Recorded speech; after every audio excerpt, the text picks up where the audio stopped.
तो आज हम ध्यान बिंदु उपनिषद देखने वाले हैं। ध्यान बिंदु उपनिषद जो है वो इसका क्या है कि कृष्ण यजुर्वेदी परंपरा से ये बिलोंग करता है, यानी कि कृष्ण यजुर्वेद से संबंधित वेद है, संबंधित उपनिषद है। इसमें मुख्य, जैसा कि नाम से स्पष्ट हो रहा है, ध्यान बिंदु, ध्यान पर केंद्रित किया गया है। ठीक है, मुख्यतः इस पे ध्यान के बारे में बताया गया है कि कैसे कैसे हमें ध्यान करना है। आप म्यूट कर लीजिए, आप बैकग्राउंड वॉइस आ रही है। फिर उसके बाद उपनिषद का शुभारंभ यहाँ से ब्रह्म ध्यान योग से किया गया है। ठीक है, कि कैसे हमें एक ध्यान करना है ब्रह्म पर, इस पे यहाँ पे उपनिषद का शुभारंभ किया गया है। अन्य विषय इसमें क्या क्या बताया गया है कि ब्रह्म की सूक्ष्मता और सर्वव्यापकता के विषय में यहाँ पे बताया गया है कि ब्रह्म कैसे है, वो कैसे सर्वव्यापक है। ठीक है, प्रणव ओंकार का स्वरूप बताया गया है, प्रणव ध्यान की विधि बताई गई है, प्राणायाम के साथ साथ प्रणव का ध्यान कैसे करना है उसके बारे में बताया गया है, सविशेष ब्रह्म का ध्यान कैसे करना है, और हृदय में ध्यान एवं उनका प्रतिफल। ठीक है, ब्रह्म का हृदय में ध्यान और उसका प्रतिफल क्या है उसके बारे में यहाँ पे वर्णन किया गया है। साथ ही साथ यहाँ पे षडांग योग का वर्णन किया गया है, 6 अंग है योग के। उसके बाद आसन चतुष्टय, यहाँ पे 4 आसन का वर्णन किया गया है, सिद्ध, भद्र, सिंह और पद्म। ठीक है, फिर अन्य विषय यहाँ पे है कि मूलाधार आदि चक्र का वर्णन किया गया है, नाड़ी चक्र का वर्णन किया है, 10 प्राण, 10 जपा विद्या, कुंडलिनी मोक्ष प्रदायिनी, ब्रह्मचर्य आदि कुंडलिनी जागरण। उसके बाद 3 बंध, खेचरी मुद्रा, वज्रोली मुद्रा इत्यादि, नाद अनुसंधान का आत्मदर्शन। ये सब विषयों का वर्णन आपको ध्यान बिंदु उपनिषद में देखने को मिलेगा। ठीक है, फिर आपका है ध्यान योग फल, ध्यान योग का साधना एवं फल, ध्यान योग की कैसे साधना की जाती है और उसका फल क्या है उसके बारे में यहाँ पे वर्णन देखने को मिलेगा, जिसमें है कि पहले ही बताया गया कि पर्वत की तरह अनेक जन्मों के संचित अनेक योजन व्यापकत्व के लिए व्यापकत्व पाप समूह हो, ध्यान योग द्वारा उसका नाश हो सकता है। ठीक है, जैसे कि बहुत सारे पहाड़, आपके पापों का पूरा पहाड़ बना हो, बहुत योजन तक फैला हुआ हो, लेकिन उस पहाड़ को भी हम किसके द्वारा नाश कर सकते हैं? ध्यान योग के द्वारा हम उसको नाश कर सकते हैं। ध्यान योग के माध्यम से ये जो पाप रूपी हमारा पहाड़ है उनका क्या हो सकता है? नाश संभव है, अन्य किसी भी साधन के द्वारा संभव नहीं है, ऐसा भी यहाँ पे कहा गया है।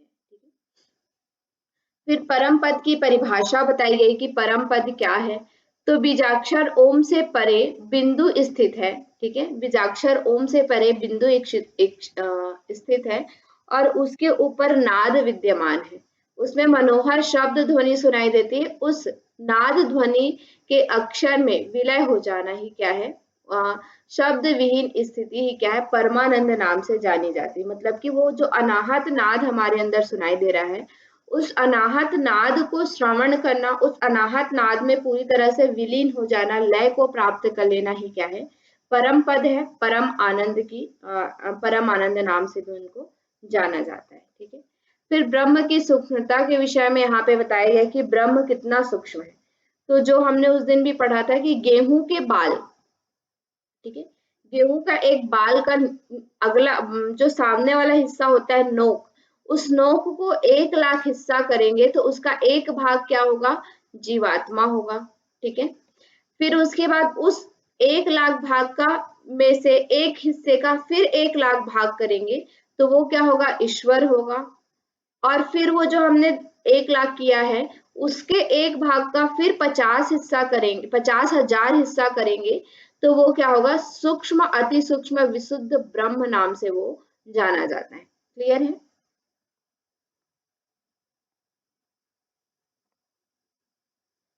जी मैम।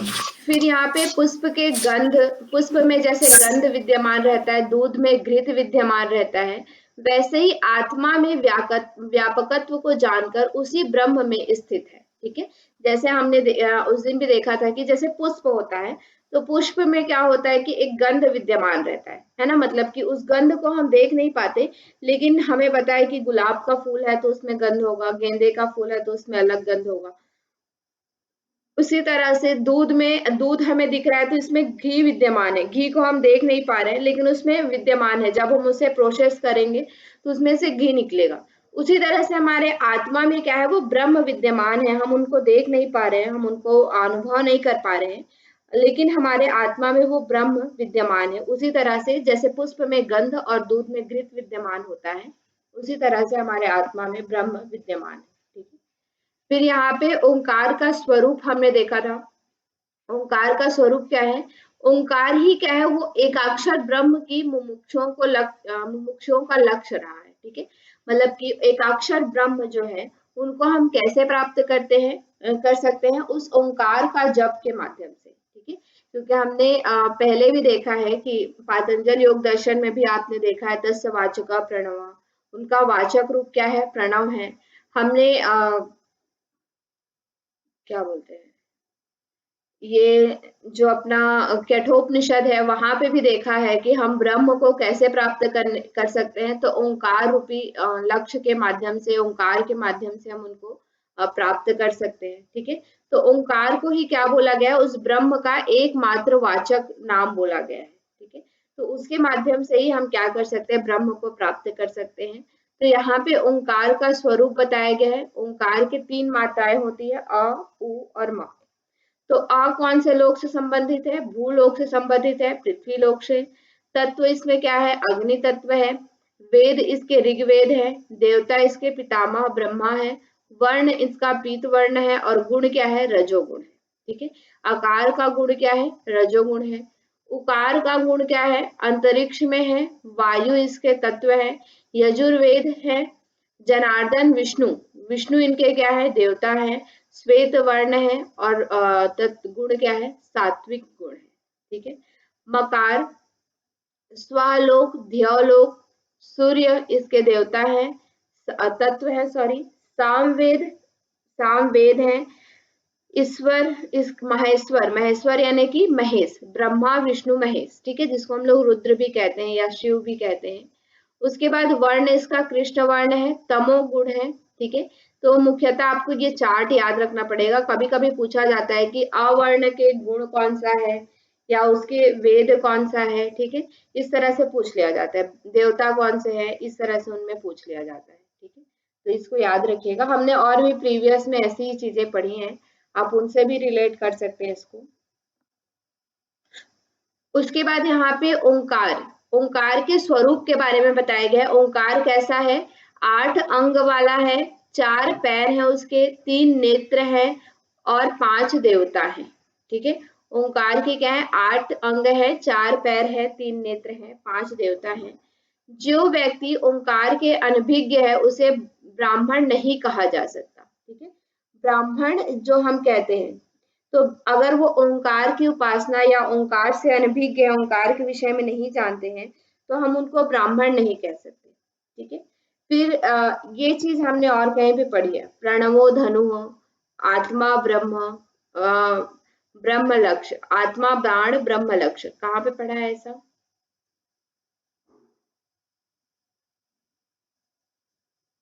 हठ योग में भी पढ़ा है। कठोपनिषद ऐसा हमने कठोपनिषद में पढ़ा है। ठीक है, एज इट इज, जिसमें बताते हैं कि प्रणव धनुष है, आत्मा बाण है और ब्रह्म को लक्ष्य करना है। ठीक है, ये प्रश्न आया हुआ है, प्रणव धनु, ये प्रश्न 2023 में आया हुआ है, 2023 जून में। ठीक है, ऐसे चीज आया हुआ था, तो वहां पे लिखा अलग अलग से कठोपनिषद में क्या कहा गया, ऐसा लिखा था जिसमें था प्रणव धनु, प्रणव धनुष, प्रणव धान धन, ऐसे करके लिखा हुआ था, तो आपको प्रणव धनु चूज करना था। ठीक है, तो ऐसे प्रश्न पूछा जाता है, बहुत इजी होता है, थोड़ा सा अगर हम कॉमन सेंस हमें याद रहता है तो हम उसको लगा सकते हैं, मतलब थोड़ा सा अगर हमें प्रीवियस उसके बारे में पता होता है तो हम उसको लगा सकते हैं। ठीक है, तो ये आया हुआ था, इसको याद रखिएगा। बिना प्रमाद किए तन्मयता पूर्वक बाण से लक्ष्य का भेदन करने से क्या होता है, मोक्ष की प्राप्ति होती है। ठीक है, बाण यानी कि आत्मा से ब्रह्म का भेदन करेंगे तो क्या होगा, हमें मोक्ष की प्राप्ति होगी। प्रणव का जप करते हुए आत्मा रूपी बाण से ब्रह्म को लक्ष्य मानकर भेदन करेंगे तो क्या होगा, मोक्ष की प्राप्ति होगी। ठीक है, फिर ओंकार के 3 अंश बताए गए हैं। ओंकार का हश्व, हश्व यानी कि छोटे रूप में जब हम उसको करते हैं अंश रूप में तो क्या होता है, पापों का दहन करता है। ओंकार का दीर्घ अंश, दीर्घ अंश क्या करता है, अमृत तत्व रूप अक्षय संपदा को प्रदान करता है। और ओंकार का जो अर्ध मात्र है वो क्या करता है, मोक्ष प्रदायक है। ठीक है, जैसे कि ओंकार का हश्व कहने का मतलब क्या है, जैसे हम ओंकार का जप करते हैं। ठीक है, तो आपने देखा होगा अ को हम क्या करते हैं, थोड़े रूप में करते हैं। ठीक है, अ का उच्चारण हम कम करते हैं। दीर्घ उच्चारण हम किसका करते हैं, म का उच्चारण हम क्या करते हैं, दीर्घ रूप में करते हैं। ठीक है, कैसे करते हैं, तो वहां पे अ क्या होता है कि छोटा होता है, हस्त रूप में होता है, और म को हम क्या करते हैं, दीर्घ रूप में करते हैं। ठीक है, तो यहाँ पे हस्व रूप में जिसका हम उच्चारण करते हैं उससे क्या होता है, पापों का नाश होता है। दीर्घ रूप में उच्चारण जिसका करते हैं, दीर्घ अंश, उससे क्या होता है, अमृत तत्व अक्षय संपदा प्राप्त होता है। और अर्ध मात्र जो हम ओंकार लिखते हैं तो ये जो अर्ध मात्र होता है उससे ये क्या होता है, मोक्षदायक होता है। ठीक है, इसको याद रखिएगा, इंपॉर्टेंट है। फिर वेद वेदता के ज्ञाता इत्यादि के विषय में यहाँ पे बताया गया, जिसमें बताया गया है कि तेल के अजस्व धारा की तरह घंटे के लंबे निनाद के समान प्रणव के आगे ध्वनि रहित शब्द होता है, वही क्या है, वेद वेदता है। मतलब कि जैसे कि हम तेल को डिब्बे से ऐसे नीचे डालते हैं, कढ़ाई में डालते हैं, तो कैसा होता है, अजस्व धारा। अजस्व धारा यानी कि वो धारा टूटती नहीं है। ठीक है, या फिर आप नॉर्मल भी करिए, मतलब कि ऐसे उसको डालते रहिए, जब तक आपका डिब्बे में तेल होगा तब तक वो धारा टूटती नहीं है, टूट टूट के नहीं गिरती है। ठीक है, मतलब कि वो एक निरंतर धार में बहती है। वैसे ही जब आप घंटी बजाते हैं, मंदिर में जाकर के घंटी बजाते हैं, तो उसका जब एक टन की आवाज आती है वो कैसे होती है, एक गूंजते हुए रहती है, और धीरे धीरे वो क्या होती है, वॉइस जो है, वो आवाज जो है वो शांत हो जाती है। ऐसे नहीं होती टन से बजाया फिर वो एकदम से शांत हो गई, क्या होती है, वो टन बजते हुए वो धीरे धीरे धीरे वो वॉइस क्या हो जाती है, विलीन हो जाती है। उसी तरह से हमें प्रणव के आगे ध्वनि रहित शब्द में क्या हो जाना है, विलीन हो जाना है। उन्हीं को क्या कहा जाता है, वेद वेदता कहा जाता है। वेद वेदता मतलब कि वेद के ज्ञाता। ठीक है, समझ में आया। जी। अब यहाँ पे अकार, उकार और मकार के बारे में बताया गया है। अकार से हमें क्या करना है, पूरक करना है, ब्रह्म इसके देवता होते हैं। उकार करते हुए हमें क्या करना है, कुंभक करना है, विष्णु इसके देवता होते हैं। और मकार करते हुए रेचक करना है, रुद्र इसके देवता होते हैं। ठीक है, अब यहाँ पे ओंकार का ध्वनि ध्यान विधि, जब आप ओंकार पर ध्यान विधि करते हैं तो क्या होता है, हृदय कमल की कर्णिका के मध्य स्थित ज्योति शिखा के समान अंगुष्ठ मात्र आकार के नित्य ओंकार रूप परमात्मा का ध्यान करना चाहिए। ठीक है, कैसे कैसे ध्यान करने यहाँ पे बताया गया है। सर्वप्रथम आपको ध्यान करना है हृदय कमल में। हृदय कमल में ज्योति शिखा के समान, जैसे दीपक हम जलाते हैं तो कैसे एक ज्योति जलती है, उसी समान अंगुष्ठ मात्र प्रमाण का आत्मा में उस ओंकार रूपी परमात्मा का ध्यान हमें कहाँ पे करना है, हृदय कमल पे करना है। ठीक है, और कैसे करना है, ईड़ा यानी कि बाई नासिका से वायु को भरकर उदर में स्थापित करें और देह के बीच में ज्योतिर्मय ओंकार का ध्यान करें। ठीक है, देह मध्य में ज्योतिर्मय ओंकार का हमें ध्यान करना है। और कैसे ध्यान करना है, अंतःकरण और प्रणवाक्षर को नीचे और ऊपर के अरुणी रूप बनाकर मंथन रूप ध्यान से अभ्यास से अग्नि की भांति व्याप्त गुण तत्व परमात्मा का साक्षात्कार होता है। मतलब क्या है, यहाँ पे नीचे कहने का मतलब है यहाँ पे अपान वायु। ठीक है, ऊपर कहने का मतलब है यहाँ पे प्राण वायु। ठीक है, क्या करना है हमें, अपान और प्राण वायु को अंतःकरण और प्रणवाक्षर ठीक है। अंतःकरण हम कहाँ पे मानते हैं, हृदय पे मानते हैं, और प्रणव अक्षर दोनों को मिला करके अपान और प्राण वायु का मंथन करना है। अपान वायु को ऊपर ले जाना है, प्राण वायु को नीचे लाना है, मंथन करना है उनका, और उसके बाद अग्नि जो हमारा समान वायु है उससे हमें जगाते हैं। तीनों वायु को जब हम मिलाते हैं तो गुण तत्व परमात्मा का क्या हो जाता है, साक्षात्कार हो जाता है। क्यों? क्योंकि इससे कुंडलिनी जागरण हो जाती है। कुंडलिनी जागरण होने से हम शिव तत्व को प्राप्त कर लेते हैं। ठीक है, तो यहाँ पे ओंकार की 3 तरह से ध्यान विधि बताई गई है। एक तो हृदय कमल में ज्योति शिखा का ध्यान, एक देह मध्य में ज्योति शिखा का ध्यान, और तीसरा क्या है कि प्रणवाक्षर और अंतःकरण का ऊपर और नीचे मंथन करने से क्या होता है कि परमात्मा का साक्षात्कार होता है। ठीक है, तो 3 तरह से ध्यान विधि यहाँ पे बताई गई। फिर प्रणव ध्वनि का नाद सहित रेचक वायु के विलय हो जाने तक अपनी सामर्थ्य अनुसार ध्यान करें, जब तक नाद का भली प्रकार लय नहीं हो जाता। ठीक है, कैसे करना है हमें, प्रणव ध्वनि का नाद सहित रेचक वायु में विलय हो जाने पर, यानी कि प्रणव ध्वनि जो है वो नाद के साथ, नाद यानी कि हमारे अंदर जो नाद बज रहे, मतलब कि ध्वनि सुनाई दे रही है हमारे अंदर की जो नाद है, उसके साथ जब तक विलय ना हो जाए। ठीक है, वो जो प्रणव ध्वनि है वो हमारे अंदर के जो नाद है उसके साथ जब तक विलय ना हो जाए तब तक हमें क्या करना है, ध्यान करते रहना है, और नाद का भली प्रकार से हमें क्या करना है, लय करना है।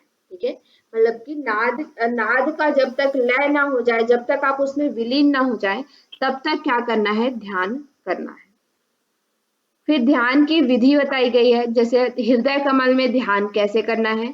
तो जो मन त्रिगुण में संसार के सृजन, पालन और संहार कर्ता का कारण है, उनमें विलय हो जाने पर विष्णु के परम पद की प्राप्ति, यानी कि हमारा जो मन है, ठीक है, हमारा मन कैसा है कि ये हमारे मन में जो सृजन, पालन और संहार करने का कारण है, ठीक है, हमारा मन ही कैसा है, त्रिगुणात्मक है। ठीक है, इसमें सत्व भी है, रज भी है और तम भी है ना। सत्व भी है, यानी कि सत्व हमारा क्या गुण है, पालन करने का गुण है। रज हमारा क्या गुण है, सृजन करने का गुण है, और संहार करने का गुण क्या है, तमोगुण है। ठीक है, तो तीनों गुण हमारे मन में रहता है, लेकिन उन तीनों गुण को क्या कर देना है, विलय कर देना है, त्रिगुणातीत हो जाना है, उन त्रिगुण से अतीत। ठीक है, त्रिगुणातीत हो जाने पर क्या होता है, विष्णु के परम पद की हमें प्राप्ति होती है। ठीक है, जब हम सत, रज और तम तीनों गुणों को क्या कर देते हैं, विलय कर देते हैं, तीनों गुणों को विलीन कर देते हैं, त्रिगुणातीत हो जाते हैं, तो फिर परम पद की प्राप्ति होती है, विष्णु पद की प्राप्ति होती है। ठीक है, अष्टदल और 32 पंखुड़ियों से युक्त जो हृदय कमल है, यहाँ पे बताया गया हमारा जो हृदय कमल है वो क्या, अष्टदल वाला है, और उसमें 32 पंखुड़ियां हैं।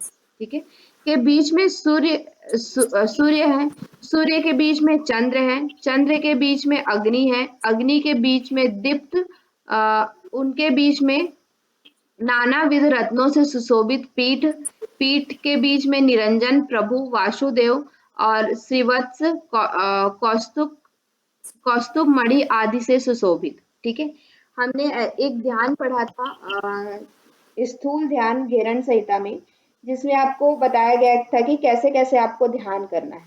ठीक है, याद है ना आपको, स्थूल ध्यान में स्थूल मतलब कि जो शरीर में हमारे जो वो है ना, जितने भी वो उन पे ध्यान करना है ना। नहीं, घेरण संहिता में हमने स्थूल ध्यान पढ़ा था, 2 ध्यान पढ़े थे, एक हृदय कमल में और सहस्त्रार में। ठीक है, हाँ, सॉरी आज ही मैंने पढ़ा, मैं भूल गया था। स्थूल में हृदय कमल और सहस्त्रार 2 जगह करना है। स्थूल और सूक्ष्म में स्थूल सूक्ष्म, हाँ। तो स्थूल में आपका बेसिकली ये था कि कैसे कैसे आपको करना है ना। जैसे हम इंस्ट्रक्शन देते हैं कि हम द्वीप में है, द्वीप के मतलब कि समुद्र के बीच में एक द्वीप है, द्वीप के अंदर सारे रत्न भरे हुए हैं, वहां की बालू भी रत्न युक्त है, वहां पे एक मंडप है, मंडप भी, और वहां पे बहुत सारे पुष्प है। ठीक है, इस तरह से हमने पढ़ा था ना, जिसमें बहुत सारे मंडप है, फिर उस मंडप में गुरु के चरणों का ध्यान करना है। इस तरह से हमने पढ़ा था। तो उसी तरह से यहाँ पे आपको करना है कि हृदय कमल में क्या है, हृदय कमल जो 32 पंखुड़ी से युक्त हृदय कमल है, उसके बीच में सूर्य है, सूर्य के बीच में चंद्र है, चंद्र के बीच में अग्नि है, अग्नि के बीच में नाना तरह के सुशोभित क्या है, नाना रत्नों से सुशोभित एक पीठ है, एक स्थान है, पीठ यानी कि एक स्थान, ठीक है, एक कुटी जिसे हम कह सकते हैं। उस कुटी में क्या है, निरंजन प्रभु वासुदेव का हमें क्या करना है, ध्यान करना है, ठीक है, ऐसे अपने हृदय कमल में ध्यान करना है। इस तरह से जब हम ध्यान करते हैं तो क्या होता है, शुद्ध स्फटिक के सदृश करोड़ों चंद्रमा की कांति वाले महाविष्णु का ध्यान करते हैं, और महाविष्णु का हमें क्या होता है, साक्षात्कार होता है अपने हृदय कमल में, ठीक है।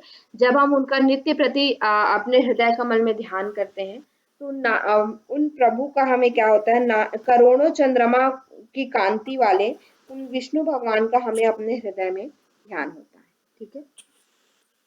फिर आपका है दूसरा, पूरक द्वारा श्वास अंदर खींचते समय नाभि अस्थि पुष्प, अस्थि यानी कि अस्थि पुष्प यानी कि क्या कहते हैं, एक पुष्प होता है अस्थि, उस पुष्प के समान हमें क्या करना है, अस्थि पुष्प पर सुशोभित चतुर्मुख भगवान विष्णु का ध्यान करना है, ठीक है। अस्थि पुष्प यानी कि कमल के पुष्प में वो बैठे रहते हैं ना, तो उस तरह से कमल पुष्प में बैठे हुए भगवान विष्णु का ध्यान हमें करना है जब हम श्वास अंदर ले रहे हैं, पूरक कर रहे हैं उस समय, ठीक है। और हमें कैसे ध्यान करना है, कुंभक द्वारा श्वास भीतर रोकते हुए हृदय स्थान में कमल के आसन पर सुशोभित लालिमा में गौर वर्ण वाले चतुर्भुज पितामह ब्रह्म का ध्यान करना है, ठीक है। जब आप कुंभक कर रहे हैं उस समय किसका ध्यान करना है, ब्रह्मा जी का ध्यान करना है, चतुर्मुख पितामह ब्रह्मा जी का ध्यान करना है। कैसे, हृदय कमल में वो बैठे हुए हैं ऐसे, ठीक है। फिर रेचक करते समय क्या करना है, ललाट आज्ञा चक्र में शुद्ध स्फटिक के सदृश श्वेत रंग से त्रिनेत्र युक्त निष्कल कला रहित पाप संहारक भगवान शिव का हमें ध्यान करना है, ठीक है। पूरक करते हुए विष्णु का ध्यान करना है, कुंभक करते हुए ब्रह्मा जी का ध्यान करना है, और रेचक करते हुए शिव जी का ध्यान करना है, ठीक है। इस तरह से यहाँ पे ध्यान बताया गया है। भगवान शिव का स्थान अधोमुख कृष्ण हृदय कमल में शिव स्थान वेदों के आधारभूत है, ठीक है। मतलब कि भगवान शिव का स्थान कहाँ पे बताया गया है, हृदय कमल में भगवान शिव का स्थान बताया गया है, ठीक है। यहाँ पे ऐसे और बहुत सारे आपको ध्यान की विधि मिलेगी।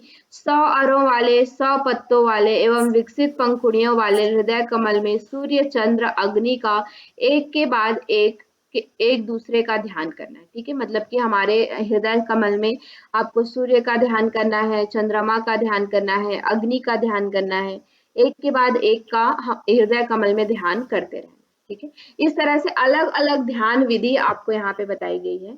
फिर यहाँ पे बताया गया है कि वेदज्ञ कौन है, कौन वेदज्ञ है, तो वेदज्ञ है दीर्घ घंटा निनाद के सदृश तेल के अविच्छिन्न धारा के तरह तथा नाद और बिंदु और कला के अतीत इस परम तत्व ओंकार को जो जानता है वही वेदज्ञ है, ठीक है। मतलब कि जैसे दीर्घ घंटा के निनाद के सदृश लय हो जाता है तेल के अविच्छिन्न धारा, जैसे हम तेल को डालते हैं तो वो ब्रेक नहीं होता है, एक गति से वो एक सामान्य गति से वो क्या करता है, बहता है, उसी के समान लय हो जाना, पूरी तरह से विलीन हो जाना। हमारे अंदर क्या होता है, बार बार एक मतलब कि कन्फ्लिक्ट आता रहता है ना, मतलब हमारा मन विचलित होता रहता है, तरह तरह के हमारे मन में विचार आते रहते हैं, तो हमारा मन एक लय नहीं हो पाता। लेकिन यहाँ पे ओंकार में कैसे लय करना है, जैसे घंटे की नाद आपने सुनी है तो वो ऐसे नहीं बजता, एक बार टन बजाया तो वो फिर थोड़ा रुकेगा, फिर उसके बाद आवाज आएगी, फिर थोड़ा रुकेगा, फिर आवाज आएगी, ऐसा नहीं होता, ठीक है। वो क्या होता है, एक अविच्छिन्न धारा की तरह जो बहता रहता है, उसी के समान मतलब कि हमें अपने चित्त को क्या करना है, ओंकार में उस परम पद में पूरी तरह से लीन करना है। इससे उसी व्यक्ति को क्या कहा जाता है, वेदज्ञ कहा जाता है, क्योंकि ओंकार से ही हमें क्या होता है, तीनों वेद का ज्ञान होता है, ऋग्वेद, यजुर्वेद और सामवेद, तीनों वेद का ज्ञान हमें किसके माध्यम से होता है, अ, उ और मा, इन तीनों के माध्यम से होता है, ठीक है। फिर ब्रह्म का स्थान यहाँ पे बताया गया है, नासिका के मूल से लेकर भौहों के बीच में जो ललाट स्थान है वहां तक अमृत स्थान जाना जाता है, वहीं पर ब्रह्म का महान ब्रह्म का निवास स्थान कहा गया है। ठीक है, मतलब कि कहाँ पे निवास स्थान कहा गया है, हमारे जो आकाश है या ब्रह्मरंध्र है, जिसे हम कपाल कुहर कहते हैं, चंद्र स्थान कहते हैं, वहीं पे ब्रह्म का निवास स्थान बताया गया है। ठीक है, फिर यहाँ पे षडांग योग का वर्णन किया गया है। कौन कौन सा? आसन, प्राणायाम, प्रत्याहार, धारणा, ध्यान, समाधि। ठीक है, षडांग योग। षडांग योग का वर्णन और कौन कौन से ग्रंथ में मिलता है?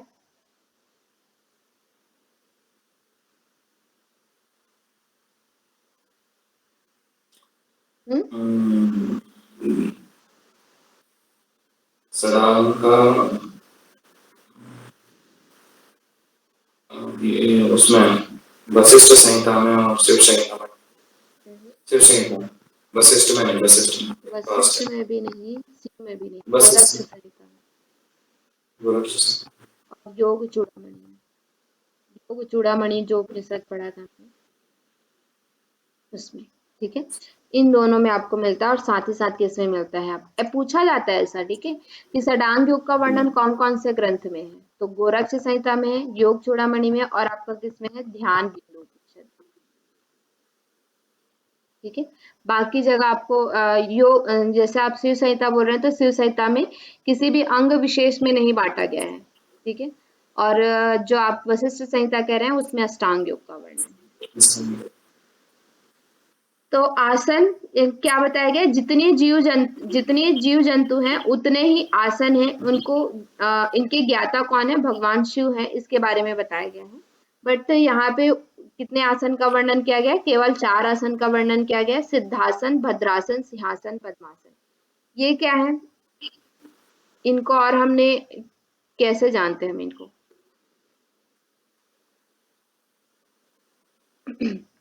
ये जो है सभी जगह इनको, जैसे आपने उस पढ़ा होगा 15, जो हमने किसने 15 आसन किसने पढ़ा है?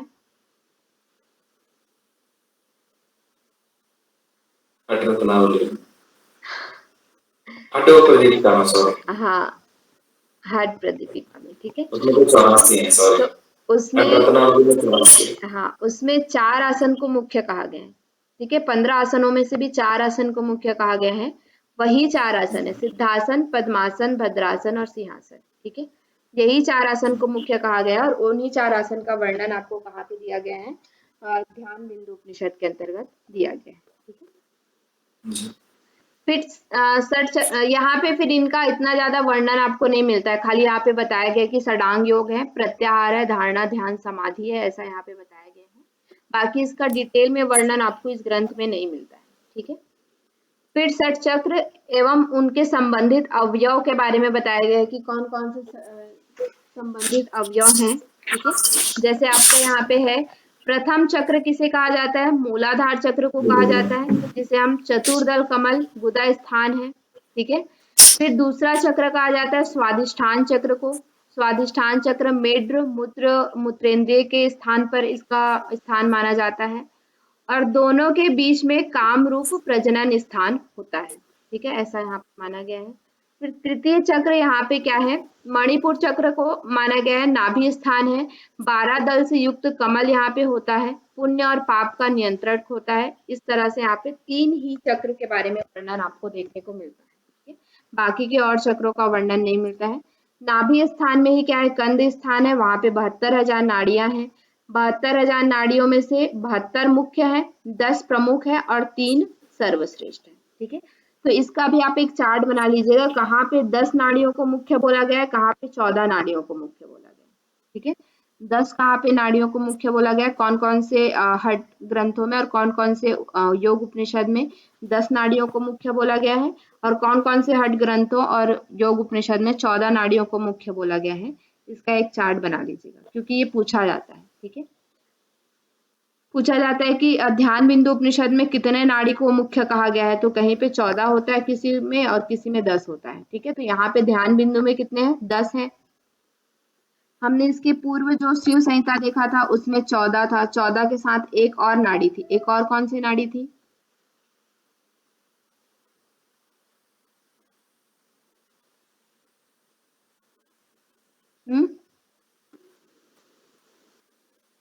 याद नहीं आ रहा, याद है मेरे को भी याद। चित्रा। चित्रा। ठीक है, चित्रा। तो इसका एक बना लीजिएगा कि किसमें 10 है और किसमें 14 है। चलिए, फिर यहाँ पे 10 नाड़ियों का वर्णन किया गया है कि 10 कौन कौन से, ईड़ा, पिंगला, सुषुम्ना, गांधारी, हस्तजीवा, पूषा, यशस्विनी, अलंबुसा, कुहू और शाकिनी। इस तरह से 10 नाड़ियों का वर्णन यहाँ पे किया गया है। 10 नाड़ियों में से मुख्य कौन कौन से हैं? 3 है, ईड़ा, पिंगला और सुषुम्ना। ठीक है, फिर उसके बाद यहाँ पे 10 प्राण का वर्णन किया गया है। 10 कौन कौन से प्राण हैं? प्राण, अपान, व्यान, समान, उदान। और आपका उप प्राण क्या क्या है? नाग, कूर्म, कृकल, देवदत्त और धनंजय। ठीक है, इनके काम इत्यादि का वर्णन यहाँ पे नहीं किया गया। यहाँ पे बताया गया कि रस्सी में बंधे हुए पक्षी के समान प्राण और अपान द्वारा खींचा जाता रहता है। ठीक है, जैसे हम बचपन में आपने वो किया है, जो ये एक, इसको हम लोग बनिया बोलते थे, पता नहीं आप लोग क्या बोलते हैं, उसको पकड़ते थे, फिर उसमें पीछे उसके जो पूंछ होती थी उसमें रस्सी बांध के फिर उसको मतलब वो करते थे। एक ऐसा सा रहता है पंख, ऐसा सा रहता है, उसमें पीछे ऐसे मतलब कि उनका पूंछ रहता है। हाँ, धागा बांध के उड़ जाता था। हाँ, तो वैसा उसी के समान वो क्या, धागा, वो उड़ना तो चाहता था लेकिन हम उसको धागे से खींचते थे, है ना, तो वो उड़ नहीं पाता था जितना उसको उड़ना है, जैसे वो भाग जाता, लेकिन हमने उसके पूंछ में क्या है, मतलब कि रस्सी बांध रखी है, इसलिए वो क्या है कि वो उड़ नहीं पाता था। उसी तरह से ये जो पक्षी हमारे कौन है, प्राण और अपान जो है, वो क्या कहते रहते हैं, हमारे प्राण को, मतलब हमारे जो जीवात्मा है, जीवात्मा रूपी पक्षी है, उसको क्या करता रहता है, खींचता रहता है। ठीक है, वो ऊपर आगे पीछे नहीं जा सकता, उसको वो क्या करता रहता है, खींचता रहता है। ठीक है, क्योंकि वो इन प्राण और अपान रूपी जो प्राण है उनसे क्या है, वो जीवात्मा बंधा हुआ है। ठीक है, ऐसा यहाँ पे बताया गया है। फिर अजपा, गायत्री, हंस जब जिसको हम लोग कहते हैं, तो इससे क्या है, बाहर रेचक करते समय हमें क्या सुनाई देता है, हम की ध्वनि सुनाई देती है। पूरक करते समय हमें क्या सुनाई देता है, स, यानी कि सोहम की ध्वनि सुनाई देती है। हंस जब हम दिन भर में कितनी बार करते हैं, 21,600 बार करते हैं।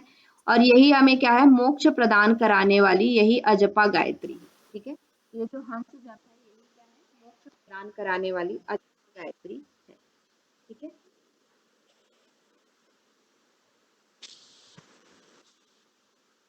ये सब हमने पढ़ लिया है ना, याद है ना आपको ये सब, और भी कई जगह पे हमने पढ़ा है, 21,600 बार होता कई है। जगह पढ़ा है जी। ठीक है, तो ये सब चीज याद रखिएगा, ये जो हमने हठ योग में भी पढ़ा था, और मतलब कि शायद हमने गोरख संहिता में भी पढ़ा था, इसका मुझे याद नहीं है, गोरख संहिता का मैं भी पढ़ा था, ऐसा मुझे याद आ रहा है। ठीक है, तो ये जो कुछ कुछ चीजें हैं उनको याद रखिए। ठीक है, जो इम्पोर्टेंट इम्पोर्टेंट है। उसके बाद है अजपा गायत्री, फल है इसका, संकल्प मात्र से पाप मुक्ति होती है। ठीक है, जब आप इसका अजपा गायत्री का केवल संकल्प करते हैं कि मैं अजपा गायत्री जप करूंगा, तो इससे क्या होता है कि पाप जो है वो नष्ट होता है, सुगमता से ब्रह्म पद को प्राप्त होता है। ठीक है, सरलता से ही हम ब्रह्म तत्व को प्राप्त कर सकते हैं। इसके सदृश ना कोई विद्या है, ना जप है, ना कोई पुण्य है, ना पहले हुआ है, ना आगे होगा। ठीक है, मतलब कि ये जो अजपा गायत्री है, इसके सदृश ना कोई विद्या है, मतलब कि इसके सदृश कोई विद्या नहीं है, जो सोहम जप है उसके सदृश कोई विद्या नहीं है, कोई जप नहीं है, कोई पुण्य नहीं है, और ना अब पहले हुआ है और ना आगे होगा। ठीक है, मतलब कि इसको अजपा गायत्री जो है उसको सर्वश्रेष्ठ बताया गया है। ठीक है, फिर वहिनी योग और कुंडलिनी योग का यहाँ पे वर्णन किया गया है। तो कुंडलिनी जागरण करने के लिए हमें क्या करना होता है, वहिनी योग द्वारा जागृत होता है। वहिनी योग बता सकते हैं, वहिनी योग क्या होता है, मैं कई बार बता चुकी हूँ, बार बार याद है आपको?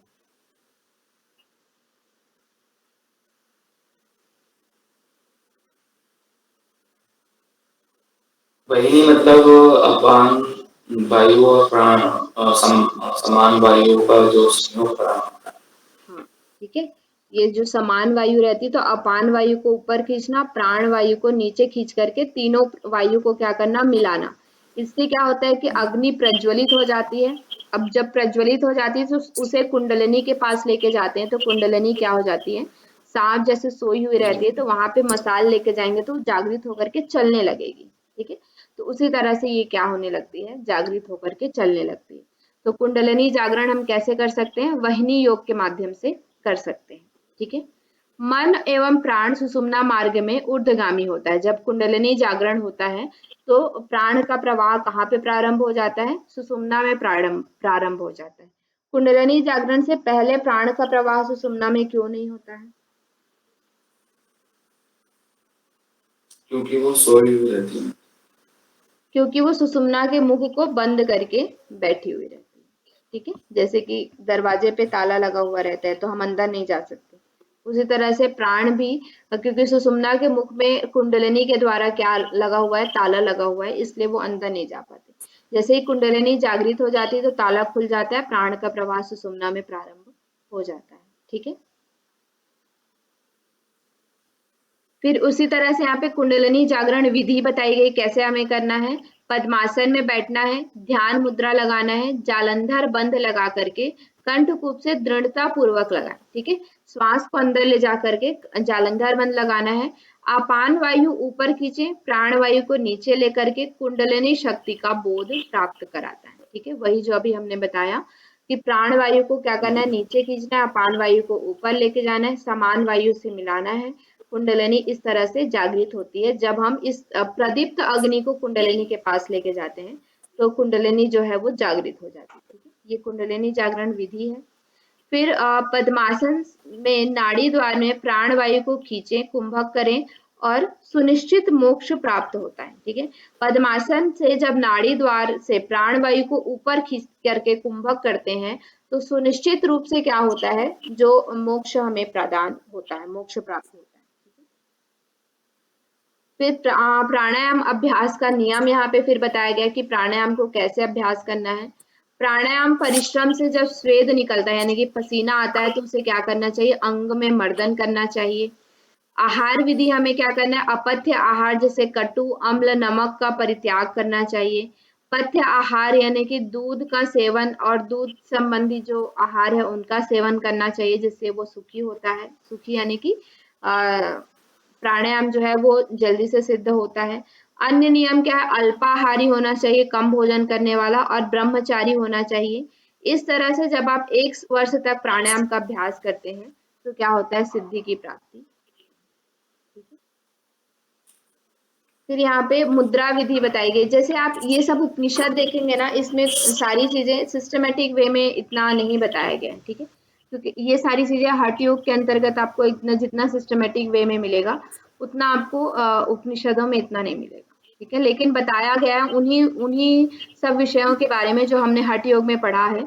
योग उपनिषद में लगभग उन्हीं विषयों के बारे में बताया गया है। षडांग योग, प्राणायाम क्या है, आसन क्या है, मुद्रा बंद इत्यादि क्या है, उनके ही विषय में आपको यहाँ पे बताया गया है। ठीक है, फिर यहाँ पे देखिए देख पा रहे हैं कि मूल बंध का वर्णन किया गया है। एड़ी से योनि दबाकर मल द्वार को संकुचित करें और अपान वायु को ऊर्ध्व खींचे। ठीक है, क्या करना है, एड़ी के द्वारा हमें मल द्वार को संकुचित दबाना है और मल द्वार को क्या करना है, यानी कि गुदा मार्ग को ऊपर की तरफ क्या करना है, खींचना है। ठीक है, इस तरह से जब हम करते हैं ऊर्ध्व गति की तरफ ऊपर की तरफ खींचते हैं तो इसका लाभ क्या होता है, मल मूत्र क्षीण हो जाता है यानी कि कम हो जाता है, बूढ़ा भी जवान हो जाता है। ठीक है, यानी कि जो वृद्ध भी है वो कैसा हो जाता है, नव युवक के समान हो जाता है। उद्यान बंद, पेट को पश्चिम तान कर पीछे की तरफ तानना है, पीछे की तरफ सिकोड़ना है। ठीक है, पेट को पीछे की तरफ तान करके पश्चिम यानी कि हमारा स्पाइन की तरफ खींच करके सिकोड़ना है, नाभि को ऊपर खींचना है। ठीक है, ये 2 विधि करनी है। इससे क्या होता है, मृत्यु मातंग केसरी। ठीक है, मृत्यु मातंग केसरी मतलब क्या है,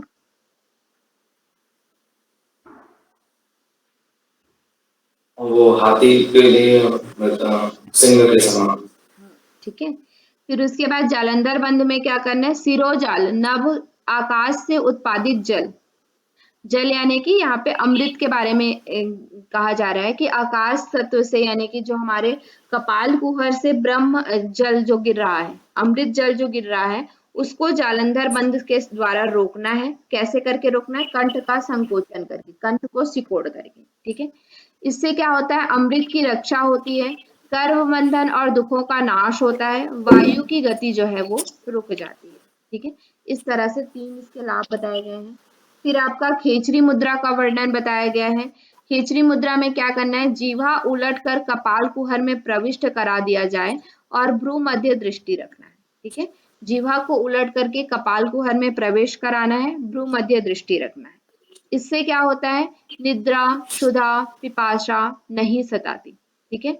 ना व्याधि, न मृत्यु, न भय रहता है, न मूर्छा रहता है, न रोग रहता है, न कर्मों में लिप्त होता है, ठीक है। काल बंधन से छुटकारा प्राप्त कर लेता है। स्त्री के समागम से भी वीर्य का क्षरण नहीं होता है, ठीक है। ये खेचरी मुद्रा के लाभ यहाँ पे बताए गए हैं। और ये सारे लाभ आप हठ योग में देखेंगे ना, हठ प्रदीपिका में, तो लगभग आपको यही सारे लाभ देखने को मिलेगा, ठीक है। उसमें कुछ और डिटेल में बताया गया, यहाँ पे कुछ कम चीजें बताई गई, ठीक है।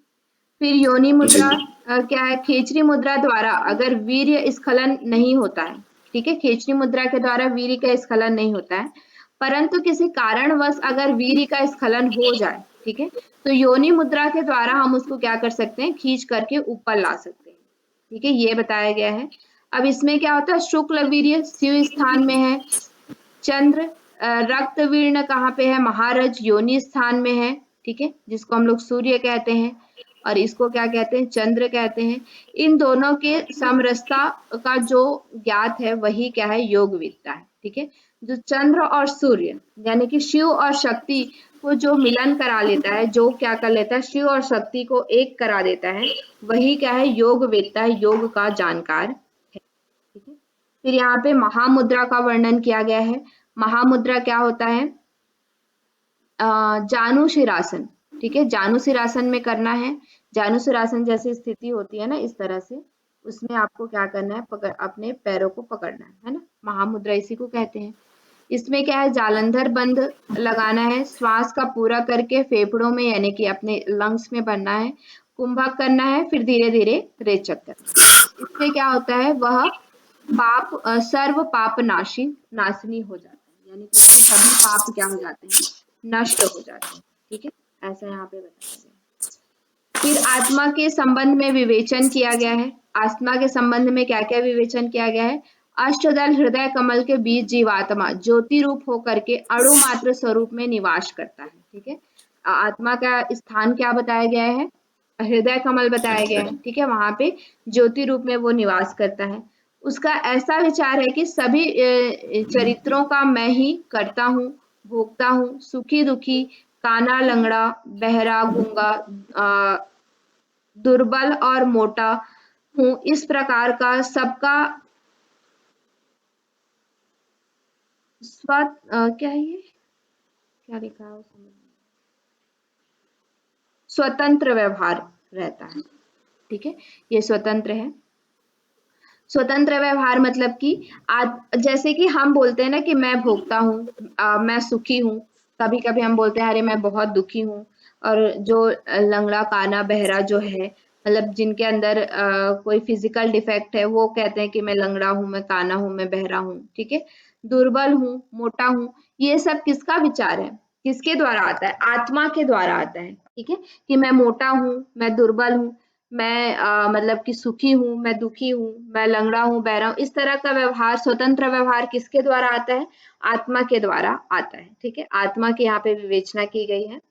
फिर यहाँ पे बताया जाता है कि सफेद रंग का पूर्व दिशा वाला अष्टदल, यानी कि यहाँ पे कैसे कैसे आपको ध्यान करना है। जब आपका सफेद रंग का पूर्व दिशा वाला आपने सूर्यमुखी का वो देखा है? सूर्यमुखी का पौधा जो होता है, पुष्प जो होता है, वो क्या होता है कि उसके साथ सूर्य के साथ वो भी क्या करता है? अपनी दिशा बदलता रहता है ना। जैसे सूर्य अगर पूर्व दिशा से उदय होता है तो उसका दिशा क्या होता है? पूर्व दिशा में होता है।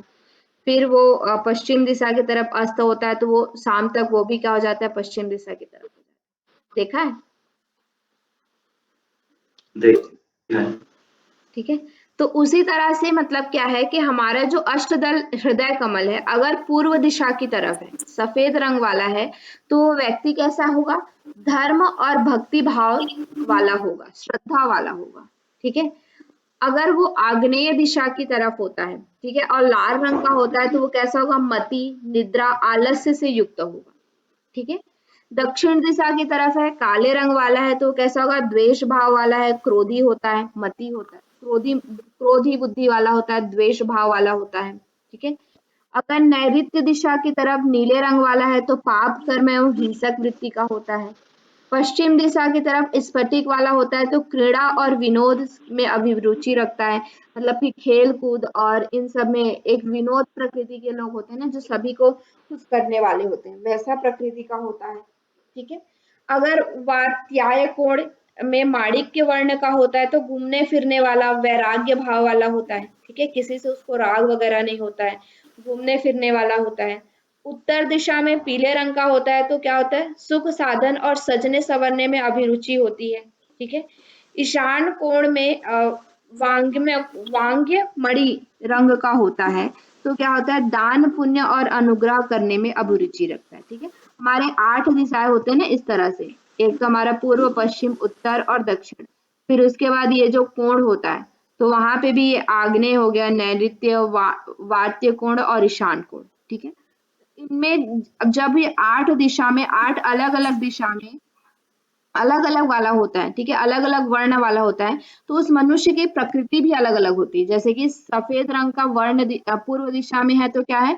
धर्म वाला है, ठीक है। उसी तरह से अलग-अलग आग्नेय दिशा में है, तो निद्रा वाला है, आलस्य वाला है, दक्षिण में है तो द्वेष भाव, क्रोधी वाला है, ठीक है।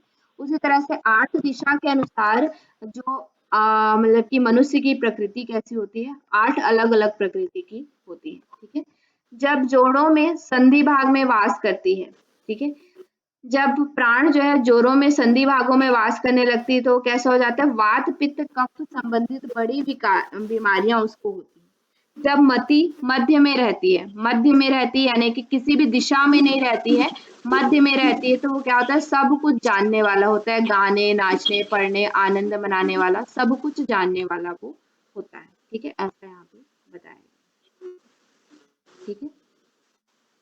फिर यहाँ पे लास्ट आपको तुरीयातीत अवस्था के विषय में बताया जाता है, जिसमें क्या है कि प्राण और अपान में एकीकरण करके संपूर्ण जगत को आत्मरूप मानने हेतु लक्ष्य पर ध्यान केंद्रित करें, ठीक है।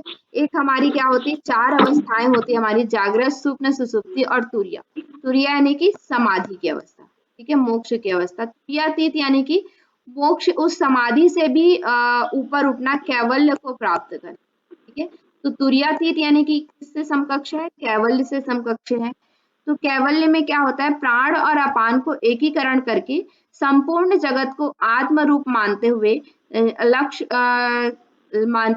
पर ध्यान केंद्रित करें। लक्ष्य क्या है हमारा?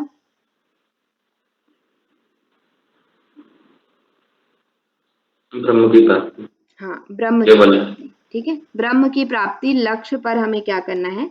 ध्यान केंद्रित करना है। द्वंद्व मिटते हैं और सभी कुछ आनंद स्वरूप बन जाता है। अगर आप ब्रह्म को प्राप्त कर लेते हैं, तो आपके अंदर जो भी द्वंद्व रहता है, लाभ हानि, सुख दुख, मान अपमान, ये सारे जो द्वंद्व होते हैं, वो सभी क्या हो जाते हैं? मिट जाते हैं। और क्या होता है? अपूर्व आनंद की प्राप्ति होती है, ठीक है। फिर 5 तरह के ध्यान योग्य स्थान बताए गए हैं। क्या क्या क्या है? प्राण वायु पर ध्यान करना है, नीला वर्ण, यम बीज मंत्र का ध्यान करते हुए, वायु इसका क्या है? तत्व है, ठीक है। अपान आदित्य वर्ण, ठीक है, रम बीज मंत्र का ध्यान करते हुए, इसका स्थान क्या है? अग्नि है, ठीक है। ये जल जो है इसको आप मिटा लीजिएगा, इसका क्या है? अग्नि इसका तत्व है, ठीक है। व्यान बंदुक पुष्प रंग का लम बीज मंत्र पर ध्यान करना है, पृथ्वी इसके देवता है, तत्व है। समान स्फटिक प्रभा के समान हम बीज मंत्र का ध्यान करना है, आकाश इसके क्या है? तत्व है। उदान शंख के रंग का ध्यान करना है, वम बीज मंत्र का, और जल इसके क्या है? देवता है, ठीक है। इस तरह से हमें क्या है कि 5 जो तत्व हैं उन पर ध्यान करना है, ठीक है। फिर यहाँ पे समान का स्थान बताया गया है। समान के स्थान कहाँ कहाँ पे? हृदय, नाभि, नासिका, कान और पैर। अंगुष्ठ के समान प्राण का स्थान है। हृदय कमल में प्राण और अपान के अवरुद्ध करके प्रणव जप करना है। नाद की अभिव्यक्ति कैसे होती है? कंठ का संकोचन करके लिंग का संकोचन करें, सुषुम्ना का संकोचन करें। ठीक है, इस तरह से जब आप करते हैं तो क्या होता है कि हमारा वीणा दंड के समान, यहाँ पे क्या हमारा कंध स्थान है, कंध स्थान से ऊपर सुषुम्ना है। ठीक है, तो कंध स्थान में ही क्या है? कुंडलिनी है। जैसे कि हमारी एक पाइप होती है, मैंने आपको एक बार और पहले भी बताया था कि जैसे एक पाइप होती है, पाइप में हम फूंक मारते हैं तो क्या होता है? उसमें एक नाद मतलब की आवाज आती है। ठीक है, तो उसी तरह से जब प्राण का प्रवाह, प्राण एक क्या है? एक तरह का वायु है। वायु का प्रवाह जब सुषुम्ना में प्रारंभ होता है तो वहां पे क्या होता है? एक नाद सुनाई देता है। ठीक है, जैसे ही यहाँ प्राण वायु, वायु जो है वो पाइप है एक तरह से। सुषुम्ना, सुषुम्ना में जब प्रवेश करता है तो वहां पे क्या होता है? नाद सुनाई देता है। उस नाद को हमें क्या करना है? सुनना है। ठीक है, इसी को नादाभिव्यक्ति कहा जाता है। फिर क्या? व्योम रंध्र कपाल कुहर में आत्मा स्थित है, वहीं ब्रह्म का स्थान है। वहां मन को तल्लीन करके आत्म स्वरूप साक्षात करें और वहीं से क्या होता है? हमें कैवल्य पद की प्राप्ति होती है। ठीक है, इस तरह से यहाँ पे उपनिषद को अंत किया गया है। क्लियर है? जी। इसमें मुख्यतः आपको क्या क्या याद रखना है? जैसे कि ध्यान बिंदु में ये सब आप याद कर लीजिएगा, 8 अलग अलग दिशा वाला। ठीक है, और ये जो इसमें कितनी मुद्राएं हैं, कितने योग का वर्णन किया गया, ऐसे ऐसे प्रश्न पूछा जाता है। ठीक है, कि कितनी मुद्राओं का वर्णन किया गया है, कितने योग का वर्णन किया गया है, कितने तरह के इसमें आसन है। ठीक है, कौन कौन से अंगों का वर्णन किया गया है, इस तरह से यहाँ से पूछा जाता है। बहुत ज्यादा डीप में प्रश्न नहीं पूछा जाता है। ठीक है, और यहाँ पे अजपा गायत्री का वर्णन किया गया है या नहीं किया गया है। ठीक है, कितने नाड़ी का वर्णन किया गया है, कितने प्राण का वर्णन किया गया है, ऐसे प्रश्न पूछा जाता है। ठीक है, तो ये जो नॉर्मल चीजें हैं आपको याद रखना है। ब्रह्म स्थान कहाँ पे है, कैसे कैसे ध्यान जो करना है हमें, ये सब यहाँ पे बताया गया है। ठीक है, ज्यादा इसको आपको डिटेल में नहीं पढ़ना है। और ये, हाँ, ये बहुत इंपॉर्टेंट है इसका, ये जो प्रणव धनु वाला जो है ना, ये वाला। ठीक है, इसको याद कर लीजिएगा। और आपके ओंकार में कौन कौन से तत्व आते हैं, ये सब आप इसमें से याद कर लीजिएगा। ठीक है, नॉर्मल जो चीजें। मुख्य केंद्रीय विषय क्या है? ध्यान।